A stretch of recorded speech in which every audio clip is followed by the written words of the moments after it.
A very good morning to dear students.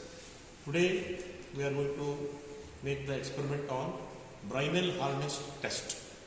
See, you have already studied the one more hardness test, which is Rockwell hardness test. The same equipment with a different modified head. It will be used for finding the Brinell hardness test. In this experiment also, we are going to test three specimens, that is materials, three different materials. So let us quickly look at the materials. See, the first specimen is of steel with a very clean surface on the top of this. This is the steel cylindrical surface, and this is the aluminium specimen with a larger diameter. See, these are all already specified dimensions, so therefore these are all readily available in our lab. See, this is of brass. So we are going to find out the Brinell hardness number for these three specimens, and finally we are concluding which one is more harder compared to the other two. That is what exactly we are going to write down here. See, let us quickly come to the equipment part. Let us understand what is this equipment is. First, this is called as anvil. It is working on the principle of screw jack. That means when this handle is rotated, see, look at this. This anvil is going down. There is a nut here. These are the threads. When this is rotated here, this will go down. When you rotate in the clockwise direction, this will go up. So one of the specimen will be kept on this anvil in a central particular fashion, and then this is being rotated. Okay, this is another one part of the loading of the specimen. I will tell you completely how to load this. Now let us come to the side. See, into the side of this particular equipment, if you look at this, this is the loading position. You can see these are the loads. Presently what you see is 100 kg. This 100 kg was set for Rockwell hardness test, but for Brinell hardness test we have to rotate this, and till the next load comes is 187.5. You can see there, this is 187.5. So you have to set it for 187.5 for Brinell hardness test. Again, remember, these are all the standards specified by the manufacturer, and under that standard conditions only we have to test this. Okay. Now let us come to this loading arm. This is the loading arm. As you see, this is the unloaded position. Okay. When I hold this, when I rotate to the right side, this will be loaded. So during once the specimen is ready for loading, I am going to manually push this so that this arm will come this side and the loading will start. Okay. This is about the loading part. Now let us come to the main loading part. Here. Now look at this. You can see here there is a small gap. Okay, this is the tip. This is called as the indenter. This indenter is again a 2.5 mm ball. This diameter of the ball is 2.5 mm, and you can see the list of this particular hardness testing which has been already shown you in the Rockwell hardness test. So here for this particular test we have to select a ball of 2.5 mm. There is one more ball of 5 mm is also available, but we use now for this experiment we are using 2.5 mm as the diameter of the ball, you can say. Now slowly this is being lifted.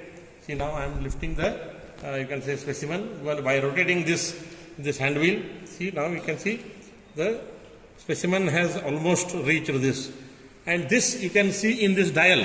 See, one side this touches, there is a small movement you can see here. This down black needle is in the lowermost position.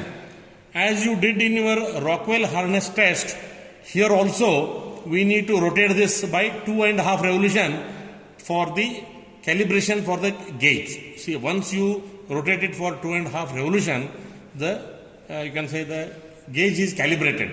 But again remember, in Rockwell we had read the readings from this dial, but for Brinell hardness we no need of making any of the readings from this.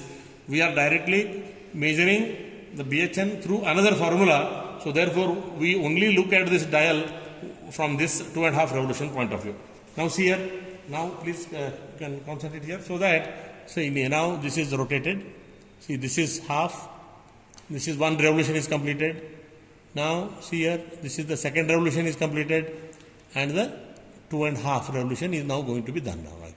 See here, this is now finally I have finished with 2.5 revolution. Right? Huh? Yes, 2.5 revolutions are completed now. That means specimen is completely in the loaded position now. Okay. Now I want to impose that 187.5 kg on the specimen. So for that, let us go to this handle. This is the handle. Once we hold this handle, now I am loading it. See, I am loading it now. I am putting this. See, the handle is on the loaded position now. Okay. So the specimen is now getting loaded. Meanwhile, let us go to our microscope here. We'll come here. We'll see the microscope. See, all of you can just zoom it here, sir. You can see here. Already you can see the indentations on this surface. These are the already made indentations on this one of the specimen.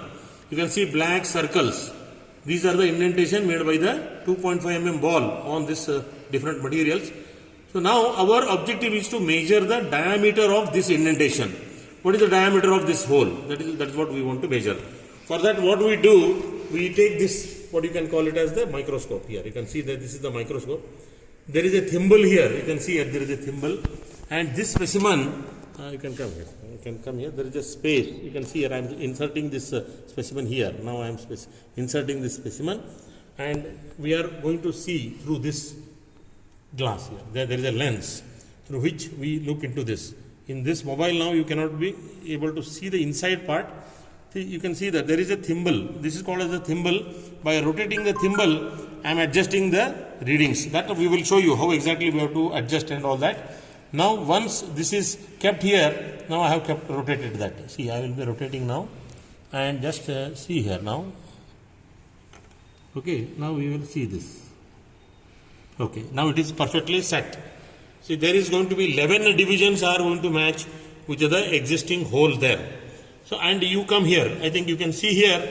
See, there is a horizontal line here. Can you see this? This horizontal line. This line is now between 0 and 5. And since it has been divided into 5 parts, it is in between 0 and 5. And if you see, it is exactly at the middle of this. So, therefore, the reading can be taken as 2.5. This is to be taken as 2.5.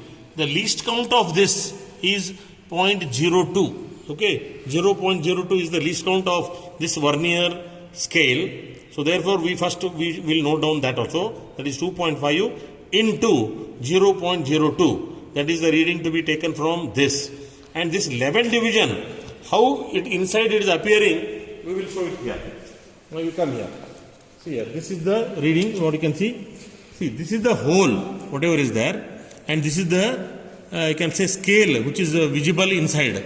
See, this is the visible. When you rotate the thimble, this whole body will move left to right. See, what we do, actually what I did is, I just rotated that thimble, this part. When I rotated this, first I made one of the long line. See, there is like one long line, one middle line. In between 5 divisions are there. Again 5 divisions here. The totally 10 divisions are done in this. And again here you can see there is one more division. Again with the 10 division. This is the small division at 5. So this is 1. This is 0.5. It is 1 again like this. Then there are, each one is 0.1 division like that. So therefore if you look at this, what I did there, I took the one side of the diameter of the indentation circle, what was visible to me, and then with the help of this vernier, I have set the other side. So what that happened was, one of the small division was coinciding with this. Now I am counting the number of divisions. Tell me how much. See, up till here 2 and 3 means it is the difference of that is 1 only. So that means this is going to be 10 divisions total plus 1 division here. There are totally 10 divisions plus 1. Totally there are 11 divisions. And since each value of one division is 0.1, 11 into 0.1 will give me 1.1. 2.5 into 0.02 is the least count. So total addition of this will give you 1.6 millimeter as the diameter of the hole. You can see here. This is the tabular form how we are going to make this. This is the mild steel. Suppose I have taken mild steel. Then 2.5 is the diameter of the indenter. Okay, that is called as capital D. And this is the total load, which is 187.5. I have already showed you. Diameter of the indentation is to be found out 1.6. See, that is how it has been found out here. Main scale reading, I have told you, 11 division into 0.1, that will give you 1.1. And vernier scale division into least count, 2.5 into 0.02. So all the addition will give you 1.6 millimeter. This you have to repeat 2 times. So therefore, luckily you will get the same. Here in this reading we have got almost the same reading, but there is a possibility that a small variation also can come. So therefore, you have to add them and find out the average. That is going to be the small d. This is small d and this is capital D. So we have to note down these 2 diameters. And for finding the Brinell hardness number, this is the what you can say the formula to be used. 2p upon pi capital D into bracket capital D minus root of capital D square minus small d square. So 2p, p you know, p is going to be 187.5. That is what we are going to substitute. And small d is going to be just 1.6 for the first case, and capital D is going to be 2.5. See, this capital D will remain same for all of them, but the small d will be different for different material. For example, for this one mild steel, we have got 1.6. I am just demonstrating that 1.6. You will get 1.85. What is the meaning of 1.85? Tell me. So that means you have counted 18 divisions and multiplied by 0.1. Then to get the 5, you have to see by multiplying what? 0.02. When you multiply, I am getting 0.05. I am getting. So when I add both of them, I will get 1.85. For example, 2.1 here we got.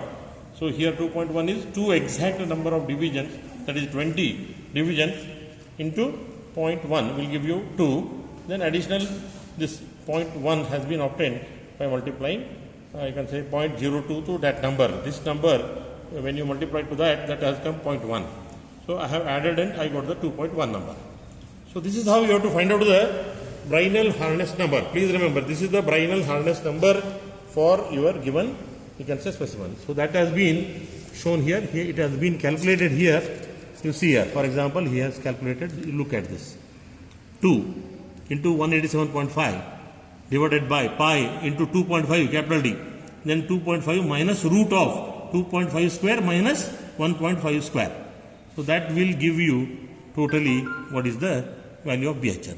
It is coming 82.45 for mild steel.